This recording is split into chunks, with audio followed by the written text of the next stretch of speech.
Today we're catching up in the neighborhood with Scott, a QHS member whose life is as familiar and comforting as a walk down a tree-lined street. But what steps brought him to where he is today? Let's take a stroll through his life story and see what's been happening behind the scenes. Hey everyone, this is my brother Scott, and this is his prequel.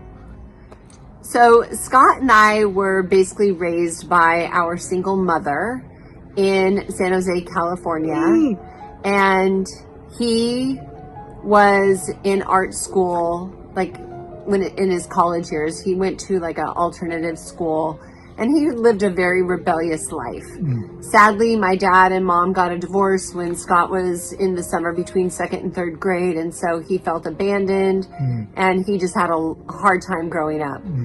When he was in the 6th grade, he actually stole my mom's Camaro and wrapped it around a telephone pole at 12 years old. So he was always a handful. Well, through the years, he finally ended up cleaning up his life, and that's when he went to the art school. It was to be a graphic designer. And Scott loved playing in his band. He was the bass guitarist, and he was so handsome. Oh my gosh. You can see in this picture that he was just such a cutie. And this was just maybe a year before his accident. So a lot has changed in the last 26 years. And fast forward to 1998, when he was just 30 years old, he was in a terrible motorcycle accident in San Francisco. And he had a traumatic brain injury. So we didn't even think Scott was gonna make it, right? But you did. But now he can't talk. And he has paralysis on his right side. He goes back and forth from being happy to angry, he has lack of impulse control.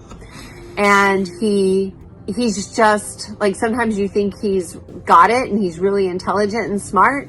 And other times he is just ridiculously a 3-year-old. So he just vacillates back and forth with his brain injury.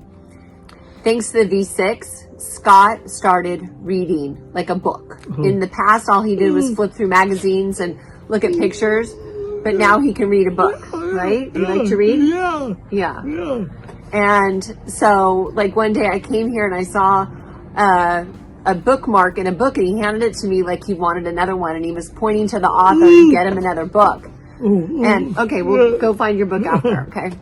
And so I got him another one, and then he finished that one. So that is ever since he got the V6, because before that was impossible. His caregiver says his mood has gotten better. He's more peaceful and happy and joyful. And yeah, that's your new one. I just brought him his V9 today, and he keeps it charged himself, which is shocking. One thing about Scott is he loves to keep all kinds of stuff in his pockets. You got a lot of stuff in your pockets, Scotty? Yeah. It's like his treasure chest. So, but we are really looking forward to his do-over, because for the last 26 years, he has been a soul living in a body that's not cooperating, and his brain could use full function restoration. And I just look forward to the time when Scott can actually live a normal adult life, live on his own, have a girlfriend, get a job, drive a car. No more motorcycles though, okay? And he just wants to be happy. Say be happy. Be happy. Say it again. Be happy. Be happy. That's about all he could say. That and no. And mom. Mom. But someday he's going to be able to talk so much we won't be able to get him to be quiet, right? Yeah. Do you look forward to that? Yeah. Anyway, that is Scott's prequel, and we are so excited for what's to come. You happy? Yeah. Thank you, QHS. Join us on the prequel, where every story matters and every voice is heard.